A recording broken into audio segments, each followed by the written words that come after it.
Viva e sejam bem-vindos a Toda a Energia, um podcast da Antena 1 em parceria com a ADN, a Agência para a Energia. Eu sou o Rui Alves de Sousa e hoje tenho comigo Paula Teles, CEO da MPT, Mobilidade e Planeamento do Território, e Rui Velasco Martins, Diretor de Serviços de Estudos, Avaliação e Perspectiva no Instituto da Mobilidade e dos Transportes. Muito obrigado a ambos por terem aceitado este convite. Hoje vamos falar de mobilidade sustentável. Vou começar exatamente por aí com uma pergunta para ambos. O que é que significa, na prática, falar de mobilidade sustentável em Portugal hoje? Paula, começamos por si. Mobilidade sustentável, no fundo, refere-se a formas de deslocação que reduzem o impacto ambiental, social e económico daquilo que eram os transportes tradicionais. No fundo, a ideia é garantir que as pessoas se possam mover de forma mais eficiente, mais segura, mais acessível, mas sem prejudicar o ambiente ou comprometer aquilo que são, no fundo, as futuras gerações. Nós estamos a falar de um uso de transportes mais forte, mais estruturante, como os comboios, os metros ou os autocarros. Estamos a falar de promover a mobilidade ativa, como andar a pé ou de bicicleta, usar veículos elétricos ou híbridos, que têm, portanto, menos emissões de gases poluentes, a partilha de veículos, mas acima de tudo, e isso é algo que normalmente não é tão pensado, até por nós técnicos, é pensar num planeamento urbano mais inteligente, que favoreça as distâncias e acesso fácil, no fundo, aos serviços essenciais. E, portanto, é muita coisa, é uma visão integrada, é uma visão multidisciplinar, é uma visão holística de todas estas matérias que, no fundo, o que nós precisamos é cortar distâncias hoje, não é? Paula, ainda falando desta ideia que eu acho muito interessante, esta ideia das distâncias e de como é que criamos uma cidade para todas as pessoas, faço-lhe mesmo uma pergunta que pode ser tão vaga quanto necessária. Como é que se planeia uma cidade para todas as pessoas? E quando digo todas, é mesmo independentemente da idade, da mobilidade ou da condição económica? Olha, essa é a parte que eu mais sou apaixonada. Diria que o meu princípio de vida profissional, a sério, e nem sempre se começa aos 23 anos a sério, eu comecei para aí aos 33 a sério, e foi quando dei um salto naquilo que foi a minha visão sobre aquilo que era efetivamente a mobilidade inclusiva. Foi quando fui mãe. E tinha um carrinho de bebê pela frente e, sendo eu uma pessoa que gosta muito de conversar e de estar no espaço público, na rua, portanto, eu fiquei completamente bloqueada, encarcerada e não tinha para onde andar. E é nesse instante que eu penso que enquanto engenheira civil que trabalhava a matéria da mobilidade e também dos transportes, e tinha até essa área de especialidade que tinha tirado, pensei, bem, então afinal de contas tenho muito aqui que fazer, porque alguém que trabalha no tráfego, que trabalhava numa câmara, não pode só pensar na ótica dos automóveis. Eu tenho aqui um problema pela frente, sou mãe jovem, tenho um carrinho de bebê e não consigo andar. E, portanto, não consigo circular com ele. Foi a partir daí que comecei a trabalhar e a estudar. Eu confesso que tive que estudar muito, que tive que procurar o que é que se fazia na Europa, que metodologias eram utilizadas, e rapidamente percebi que na Europa já se desenhavam planos de mobilidade muito ligados ao que se chamavam planos de acessibilidade, planos de promoção para as condições de acessibilidade, em que o desenho universal era a base estruturante de tomadas de decisões técnicas e depois políticas. O que é que isso queria dizer? É fazer radiografias ao espaço público, fazer radiografias aos edifícios, aos transportes, à própria informação, à própria forma de comunicação, para tentarmos ver que todas as pessoas, sem exceção, possam usar destas infraestruturas. Eu diria, para ser mais direta à sua questão, que aquilo que temos que fazer é sermos médicos da cidade, numa ótica de mobilidade. É fazermos uma radiografia. E o que é fazer uma radiografia? É vermos onde é que temos as fraturas, onde é que temos as mazelas das nossas cidades. Neste caso estou a falar essencialmente do espaço público, pegando nessa componente, e ver onde é que temos degraus, onde é que temos passeios curtos ou até onde é que não temos passeios, onde é que estão árvores no meio dos passeios, onde é que estão papeleiras a ocupar e a interromper a cadeia de deslocação, sinalética, avulso, mobiliário urbano todo partido ou ausência dele. Portanto, é percebermos quais são as barreiras que todos os dias existem na cidade e que impedem a mobilidade de uma pessoa idosa, de uma pessoa com cadeira de rodas, de uma mãe com carrinho de bebê, de uma criança, e eu até diria de uma senhora de tacão alto. E eu tenho brincado muito com isso, sempre brinquei, porque a mulher também tem direito a andar de tacão alto. Claro. E se nós pensarmos bem, grande parte das passadeiras que se constroem todos os dias em Portugal são a cubos. Aliás, é uma coisa completamente fantástica. Sim. Os carros andam em tapete, Normalmente, se reparar bem, as grandes estradas e ruas das nossas cidades são todas a tapete, confortáveis para o automóvel, e depois colocam as passadeiras a cubos e pintam esses cubos. Grande parte das passadeiras que se constroem todos os dias em Portugal são a cubos. Aliás, é uma coisa completamente fantástica. Sim. Os carros andam em tapete, normalmente, se reparar bem, as grandes estradas e ruas das nossas cidades são todas a tapete, confortáveis para o automóvel, e depois colocam as passadeiras a cubos e pintam esses cubos, que é justamente o sítio mais difícil, mais inseguro, onde temos que atravessar a correr e olhar de um lado para o outro. E imagina uma pessoa idosa que vai de andarilho, ou que vai com uma canadiana, ou com uma bengala, e que por vezes até é naquele buraquinho daqueles cubos que coloca a bengala e pode tropeçar e pode cair, ou então vai ter muito mais dificuldades para fazer essa caminhada rápida em segurança. Portanto, as nossas cidades são autênticas ratoeiras para estas pessoas, e nós estamos a falar de cerca de 60% da população da OCDE. Foi a partir do momento em que eu comecei a estudar e a verificar que, afinal, não era apenas uma mãe com carrinho de bebê, não era apenas uma pessoa com deficiência, havia um conjunto muito mais lato de pessoas que, em determinado período da sua vida, têm condições de mobilidade reduzida. E a questão que se colocava era: e eu, engenheira, que trabalho no desenho das cidades, o que é que eu faço todos os dias na minha profissão para mitigar este problema?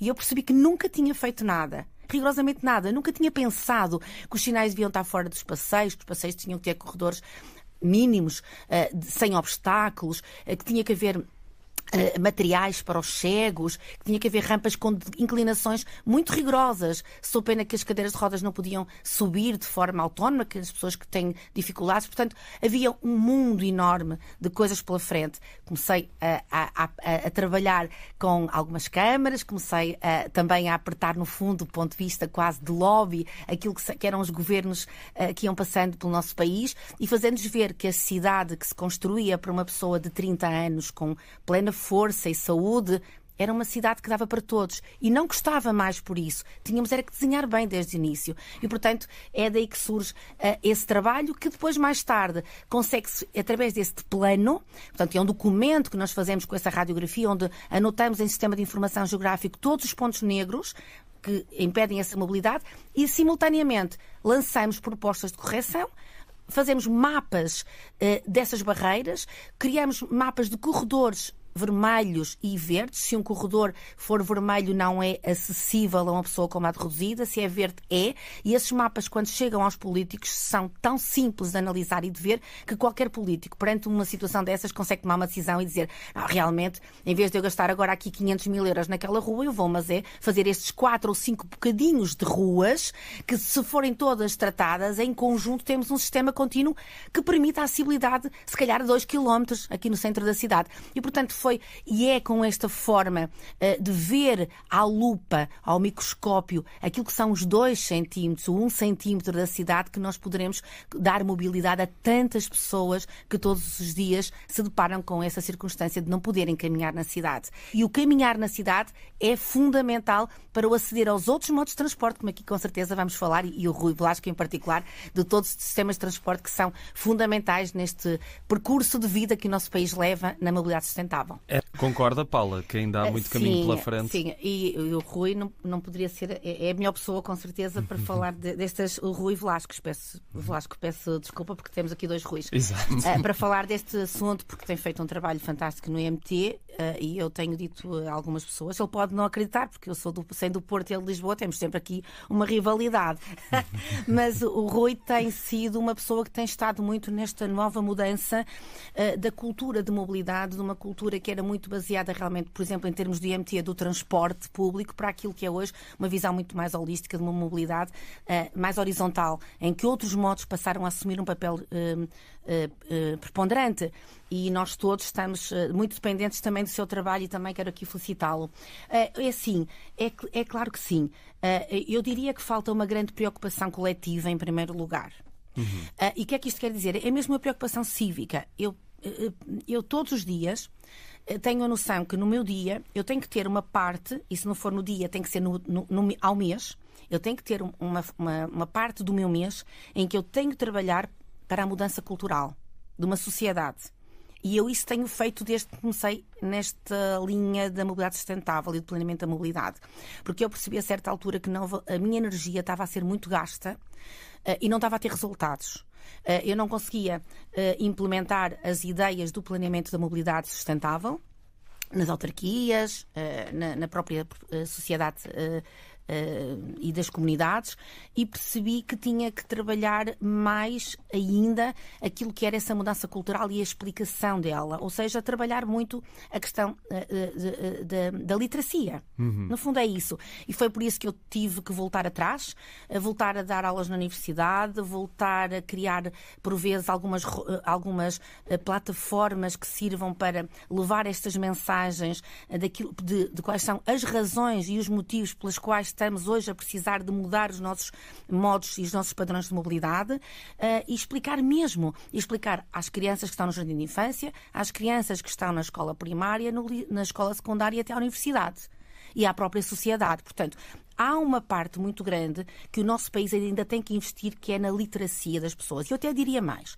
Eu acho que ainda temos falta na nossa comunicação social, não obstante ela estar muito mais ativa e mais atualizada, mas nós temos uma ausência muito grande na nossa comunicação social, nomeadamente ainda na televisão, que ainda vai, ao contrário do que se pensa. As novas gerações não veem televisão, mas as gerações da minha idade ainda veem, e os idosos também. E eles têm que mudar, porque as mais novas já estão a mudar a mobilidade. Já estão a andar mais a pé, estão a andar mais de transporte público, estão a não querer... também, de bicicleta. Muitos jovens, aliás, a média de idade de tirar a carta já não é 18 anos, já está nos 23 anos. Portanto, há uma tendência cada vez maior de não se preocupar tanto com ter carta, de conduzir automóvel, de não ter problema de andar à boleia ou andar de Uber. Nós não. Eu sou de um tempo em que o meu primeiro dinheiro que ganhei profissionalmente foi para guardar dinheiro para comprar um automóvel. E, portanto, nós estamos nessa mudança. Mas as pessoas de 50, 60, 70 anos não estão ainda a mudar. Aquelas que têm mobilidade plena, que podem andar 500 metros a pé para ir à farmácia, comprar um medicamento, vão de carro. Vão de carro para fazer 800 metros para ir ao supermercado. E, portanto, aqui eu penso que o IMT, as instituições e o IMT têm feito esse caminho, mas temos todos que continuar a fazer. Nós empresas, nós entidades privadas sem fins lucrativos, temos que continuar a trabalhar nesta literacia para levar às pessoas que existe hoje uma preocupação. Porque temos um planeta que está doente e que está a morrer.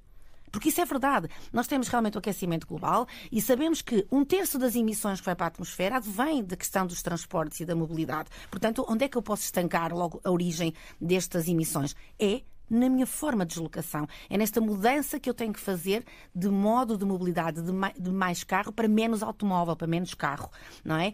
Principalmente quando tenho também dados que comprovam que, por exemplo, grande parte das deslocações nas cidades tem menos de 3 km e as pessoas andam de carro, não é? 1/3 dos automóveis que andam às voltas nas cidades estão à procura de estacionamento. E aí a importância que o Rui Velasco disse muito bem das tecnologias. Nós temos que saber para onde é que vamos estacionar, onde é que estão os parques que estão vazios, para não andarmos a perder tempo, a gastar dinheiro em gasolina, preocupações, stress e a poluir mais o ambiente. E, portanto, há aqui um trabalho muito grande de levar às pessoas. E nós, da mesma maneira que as crianças aprenderam a trabalhar a reciclagem e ensinaram-nos a nós pais, nós temos que não desistir de ensinar as novas gerações. E elas têm que contagiar os mais velhos. Eu penso que é por aí. Isto por um lado. Por outro lado, temos que ajudar os políticos a não terem medo. A não terem medo da decisão. Eu já não me apetece fazer nada que não seja nessas duas vertentes, se quer que lhe diga. Por um lado, os jovens e a nova mudança a partir das novas camadas da sociedade futura. E, por outro lado, convencer os autarcas a não terem medo. E explicar-lhes a eles, explicar que a função deles é fazer aquilo que eles entendem que é o melhor para a qualidade de vida urbana e para a saúde dos cidadãos. E se eles acreditam nisso, se acreditam que vão a uma cidade como Pontevedra e conseguem ver que é uma cidade que quase não anda ninguém de carro e que as pessoas são felizes e que andam todas a pé e que o comércio tradicional está a melhorar e que as pessoas são saudáveis e que até melhoraram a sua saúde, porque há dados que comprovam isso, então não podem ter medo, porque há bons exemplos, e quem diz este, há dezenas de exemplos pela Europa. E, portanto, há aqui também esta questão. Penso que uma das possibilidades poderia ser as autarquias, e digo autarquias porque elas têm, no caso da grande infraestrutura urbana, que é da sua competência, da sua tutela, elas se calhar deveriam ter um valor que se pudesse afetar ao orçamento municipal anual para estas matérias da mobilidade sustentável. Claro que também deviam e têm que fazer os planos de mobilidade. De forma obrigatória, eu sinceramente, para mim, não me interessa para nada. Eu queria era que as câmaras municipais tivessem a noção que esta mudança exige, como disse o Rui Velasco, exige intermodalidade, exige integração, e nós não poderemos integrar se não planearmos. Medidas avulsas não levam à integração e, portanto, há aqui uma mudança também radical ao nível daquilo que são as políticas urbanas. Não tem sentido, como a Paula estava a dizer, uma deslocação de 1 quilómetro, 2 quilómetros, uma pessoa tirar o carro para ir estacionar o carro 2 quilómetros mais à frente. Sim, Rui, eu até acrescentaria, houve agora um município, eu penso que foi Guimarães, que acabaram de trocar as aulas de matemática e de português das 8 da manhã, porque os alunos estavam completamente a dormir. Pois. E estão a colocar agora a educação física. Quando não era a nossa altura, se recordam, nós tínhamos as disciplinas mais difíceis na primeira hora, porque diziam que estávamos mais acordados, mais frescos. Sim. Agora é o contrário, porque começa logo em casa. Nós nem sequer o maxilar deixamos que as crianças utilizem, porque começamos, já não mastigam, não cortam alimentos. É tudo em cereais e em papas, não é? Há aqui uma mudança realmente muito grande a nível daquilo de que são os hábitos de educação. E a mobilidade tem um peso muito forte numa depois ausência, como dizia o Rui muito bem, de autonomia. E nós damos conta disso até no mundo empresarial, quando os miúdos chegam à própria empresa, no primeiro tempo de trabalho, e nós sentimos muito presos, sem qualquer capacidade de autonomia, de perante os outros, estarem tão fortes como éramos nós noutros tempos. E, portanto, isto é, de facto, um problema. Eu lembro-me, apesar de ser de outra geração do que a Paula e o Rui, um bocadinho mais novo, ainda me lembro, por exemplo, de ver o Terreiro do Paço cheio de carros estacionados. Há pequenas coisas que estão a ser feitas, há ruas cuja circulação automóvel é cortada. No entanto, em 2025 ainda me faz muita confusão, por exemplo, termos ruas com grande circulação automóvel, porque são artérias importantes, mas ainda ver, por exemplo, ruas perpendiculares, que se calhar até são zonas mais residenciais, que têm grande circulação automóvel e que se calhar não faz muito sentido isso acontecer. Ainda temos muitos carros, ainda. Eu pergunto se de facto é necessário apenas uma geração mudar de opinião, ou se calhar daqui a 20 anos os jovens que temos agora não vão correr nos mesmos erros dos pais, porque temos pessoas que trabalham fora dos centros das cidades, têm muitas vezes de usar o automóvel também nessa circulação. Portanto, será que alguma coisa vai mudar nos próximos anos? Eu penso que sim. Eu aqui sou otimista, embora com um otimismo muito atrasado, porque são muitos anos a falar e, como eu digo, a pregar para poucos resultados. Mas eu acho que estamos aqui neste momento com muita mudança. Felizmente. Basta que, quando o IMT lança a Estratégia Nacional de Mobilidade Ativa, pedonal e ciclável, no fundo, mesmo que não haja ainda grande repercussão prática no terreno, é um sinal muito claro de que os governos apontam caminhos nesse sentido, de que há uma nova importância de outros modos de mobilidade nas cidades. E, portanto, eu não tenho qualquer dúvida. Nós estamos numa mudança. Repare, nós temos o Código da Estrada, eu tenho dito muito. O Código da Estrada é um livro fantástico que consegue ser lido por toda a gente e é muito claro, ninguém se engana, são poucas cores. É incrível. Porém, ele também tem que ser atualizado. Nós precisávamos hoje de um código de rua. O que é isso? Nós temos um código que é aquilo que é como se fosse a nossa Bíblia para a segurança do automóvel e para as condições de andar o automóvel, mas nós hoje temos uma cidade que tem automóvel, tem transporte público, tem modos suaves como andar a pé, andar de bicicleta ou até as micromobilidades, trotinetes, etc. Gostemos ou não, tem outras formas e vai ter outras formas ainda acima disso.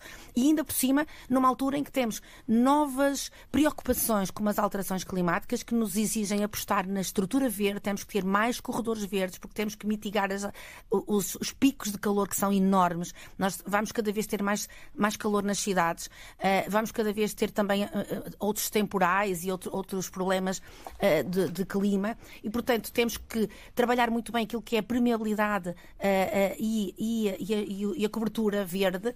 verde e azul também, na questão das águas, e, portanto, há aqui novas questões que são adicionadas à mobilidade. Isto faz com que a necessidade de nós trabalharmos o planeamento, que é integrarmos todas estas novas formas de mobilidade que queremos hoje, em que o carro deixa de ser o rei da cidade do ponto de vista da mobilidade e passa a ser outros, em que a pirâmide é invertida e em que centralizamos a pessoa como a nossa maior preocupação, e a pessoa é o primeiro ato que nós fazemos é andar a pé, nem que seja pôr o pé fora de casa para chegarmos ao autocarro ou ao carro que está estacionado, etc. E eu costumo dizer que é importante, um primeiro grande desejo é andar a pé, é caminhar quando somos bebés, e o nosso último desejo, eu acredito que esse seja o meu último desejo, é não deixar de andar a pé e ser autónoma. Portanto, é tão importante ter esta infraestrutura e isso vai exigir um planeamento. E nós, neste momento, estamos no país, felizmente, atrasados face à Europa, sim, mas nós também somos muito rápidos e ágeis e quando nos dá gás, temos adrenalina. Nós, portugueses, temos esta capacidade de muita resiliência e de sermos muito esforçados e muito trabalhadores. E eu acho que nós vamos conseguir que cada município tenha o seu plano estratégico de mobilidade urbana sustentável. Pode ser que tê-lo mais bem feito, menos bem feito, mais específico, com mais folhas, menos folhas, mas não interessa. Que haja um guião em cada município daquilo que é a estratégia para a mobilidade. Isso é importante, porque sem estratégia nós não vamos chegar a lado nenhum. E na estratégia está aqui tudo isto que estamos a falar. Está a pensarmos em todos, pensarmos na inclusão, pensarmos nas alterações climáticas, pensarmos num planeamento muito mais inteligente, em que não promova, por exemplo, no Norte, o povoamento sempre a crescer para a periferia, sempre a aumentar no território, mas se calhar pense mais numa concentração de habitação, por exemplo, em torno das grandes linhas das infraestruturas de transportes públicos, para que as pessoas possam sair de casa, andar menos a pé e entrar no sistema, na rede de transporte público que levam ao trabalho, para, portanto, não andar tanto automóvel. E, portanto, há aqui um trabalho muito grande que eu acredito que vai ser feito no próximo tempo, muito curto, porque já começo a perceber que muitos técnicos já ganharam essa formação, essa motivação e também começa-se a ver a questão da mobilidade urbana sustentável a ser integrada na política e naquilo que é a agenda política. Repare-se que há 10 anos para cá não havia nenhum pelouro de mobilidade, havia o pelouro dos transportes ou até do trânsito. Hoje já temos o pelouro da mobilidade, já temos gabinetes de mobilidade em câmaras municipais, já temos publicações de mobilidade e ainda não temos tudo, porque mesmo nas universidades ainda temos muito pouco. Porque a mobilidade também deve ser vista de forma transversal. Nós temos que levar a mobilidade não só à engenharia pura, mas também à arquitetura, ao urbanismo, aos planeadores de território, a quem estuda a geografia. Pronto, mas há um trabalho aqui que está a ser feito e nós também estamos aqui para o contagiar e para o replicar. E, portanto, acredito que esta sociedade toda vá promover no futuro um novo desenho da cidade. Quando eu digo que o código da estrada deve ser transformado num código de rua, é dizer que nós temos que redesenhar a cidade para reduzir a deslocação e, portanto, o canal de infraestrutura do automóvel não pode ser muito largo. Quanto mais largo for o perfil para o carro andar, mais velocidade o condutor emite, porque sente-se à vontade. Então nós temos que apertar. E ao apertar o corredor do transporte privado e do transporte de forma geral, rodoviário, nós vamos ter mais espaço para quê? Para passeios, mais espaço para a estrutura verde, mais espaço para o mobiliário urbano. Portanto, o canal de infraestrutura do automóvel não pode ser muito largo. Quanto mais largo for o perfil para o carro andar, mais velocidade o condutor emite, porque sente-se à vontade. Então nós temos que apertar. E ao apertar o corredor do transporte privado e do transporte de forma geral, rodoviário, nós vamos ter mais espaço para quê? Para passeios, mais espaço para a estrutura verde, mais espaço para o mobiliário urbano. E ao fazer esse planeamento da mobilidade, vamos criar uma hierarquia viária que vai ser diferente. Ou seja, nós vamos planear as ruas para que umas deixem de ter as funções principais de atravessamento na cidade, outras ficam a ter funções só de bairro e de proximidade. Aquilo que se fala hoje da cidade de 15 minutos, do Carlos Moreno, e que Paris tanto tem trabalhado, é muito nesse sentido. É nós criarmos alguns grandes quarteirões que consigam ter redução muito grande de velocidade e que aí o carro sabe que está a entrar numa área que ele pode andar, mas que não é só sua aquele espaço não é só seu. E então ele tem que ir devagarinho e de preferência até atrás de um carro, muitas vezes em áreas que nós hoje chamamos de coexistência, que são áreas partilhadas em que a prioridade é aos mais vulneráveis. O carro pode entrar, mas ele sabe que nem sequer pode buzinar, porque ali a prioridade é a pessoa mais deficiente, ou mais idosa, ou o bebê, ou a criança. E, portanto, isto está a entrar na sociedade. Agora, o que é que precisamos de fazer? Precisamos de redesenhar a rua, como há bocadinho o Rui Velasco estava a dizer e muito bem. Não de redesenhar o espaço público, é estarmos a criar uma ratoeira muito grande aos cidadãos, porque estamos a pôr sinais verticais a dizer que é uma zona de 50, ou de 40, ou de 30 km por hora, e na realidade a infraestrutura permite uma velocidade muito maior e a pessoa está distraída, tem um carro, o carro é bom, anda muitos quilómetros, acelera. Portanto, eu tenho muito dito isto. Nós precisávamos, sim, e o Governo, e peço também ao Rui que nas suas relações que tem diretas com os governos sucessivos, que ajude o país a mudar esta matriz. Nós temos que redesenhar, nem que seja com o mobiliário urbano e com peças soltas, que são planeamentos mais táticos, menos custosos do ponto de vista do financiamento, mas numa primeira parte apertar a faixa de rodagem para obrigar os condutores a andarem devagar. Recordo que grande parte do nosso problema da sinistralidade rodoviária é em meio urbano e tem a ver com as velocidades. E, portanto, esse é o grande desafio. É fazer com que nós tenhamos hoje uma mudança no desenho da própria cidade para que aí sim os pais possam mais facilmente deixarem os filhos ir para a escola a pé, naturalmente, porque esse tem que ser o caminho. Estamos na reta final da nossa conversa e acho que esta pergunta também em parte já foi respondida pelo que nós estivemos a falar até agora, mas Paula, deixando uma mensagem clara às pessoas que nos estão a ouvir, quer sejam autarcas, pessoas responsáveis por empresas ou cidadãos sem qualquer responsabilidade desse tipo, o que é que podem já fazer pela mobilidade sustentável neste momento? Diria em resumo, tentar evitar usar o carro, não é? Perceber quais os transportes que mais facilitam a nossa vida no dia-a-dia e que mais? Portanto, o cidadão que começasse a andar a pé para fazer as pequenas tarefas do seu cotidiano. Olha, por exemplo, deixar de ir de carro para o ginásio. Isso é um contrassenso, exatamente. Pronto. Os autarcas, eu gostava, e este é um ano muito importante, que tivessem coragem para transformar o espaço público. Não é fácil, como aqui foi dito, mas é necessário. E a cidade tem que ser desenhada para todas as pessoas, principalmente.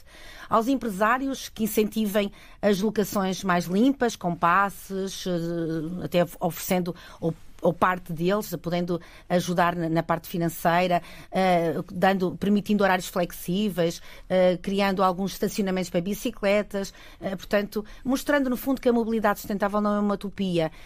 E eu penso que é essencialmente isto. E a quem está na universidade é muito importante que a escola, que todas as escolas, de bebê até aos mais idosos, nomeadamente a escola sénior, que sejam também forças vivas de mudança de mentalidade. Rui, alguma coisa a acrescentar nesta parte? Dar autarcas, empresas, cidadãos, o que é que podem fazer já pela mobilidade sustentável? Eu, se calhar, dirigia-me aos cidadãos em geral, uma vez com os autarcas e com as empresas, nós acabamos por falar mais vezes, às vezes, quando temos os nossos encontros. E o que eu diria, acho que é algo que é fundamental, que é nós desenvolvermos uma cultura de exigência. Não é uma cultura de crítica, que às vezes existe em Portugal, que isto não funciona, é uma cultura de exigência. É apontar o que não funciona e apontar a solução.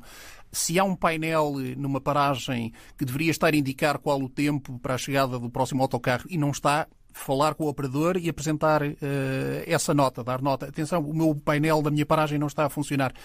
Se os serviços não têm a frequência que é necessária, apresentar essa sugestão, apresentar essa crítica junto dos autarcas, junto dos operadores e dizer, é necessário que o nosso bairro seja bem servido de transportes públicos. Nós estamos 20 minutos à espera de um transporte público. Não é viável. A frequência dos transportes públicos tem que ser maior. Nós precisamos disso. E fazer sentir essa mensagem, nós precisamos de uma infraestrutura ciclável para poder utilizar a bicicleta. Mas quando utilizamos a bicicleta, também precisamos de um abrigo para guardar a bicicleta junto da estação de metro. Ter esse grau de exigência não é, como digo, a crítica fácil, é a exigência positiva e fazer sentir isso aos autarcas. A Paula disse, alertou para isso, e muito bem, nós estamos um ano muito importante. Fazer sentir ao poder político que a população em geral quer esta mudança para conseguir ter uma mobilidade melhor. E uma mobilidade melhor também é uma mobilidade mais sustentável. Portanto, termos essa mobilidade, efetivamente, vai nos permitir alcançar os nossos objetivos de sustentabilidade e vai permitir melhorar a qualidade de vida nas cidades. Nós terminamos as conversas em Toda a Energia com um desafio, uma frase que tem de ser completada pelos nossos convidados. Paula, comece por si. Para si, energia é? É vida, é mar, é sol, é vento, mas é também uma criança a brincar no chão. Muito obrigado, Paula Teles e Rui Velasco Martins. Foi um prazer conversar convosco. Obrigado por terem aceitado este convite da Antena 1 e da ADN.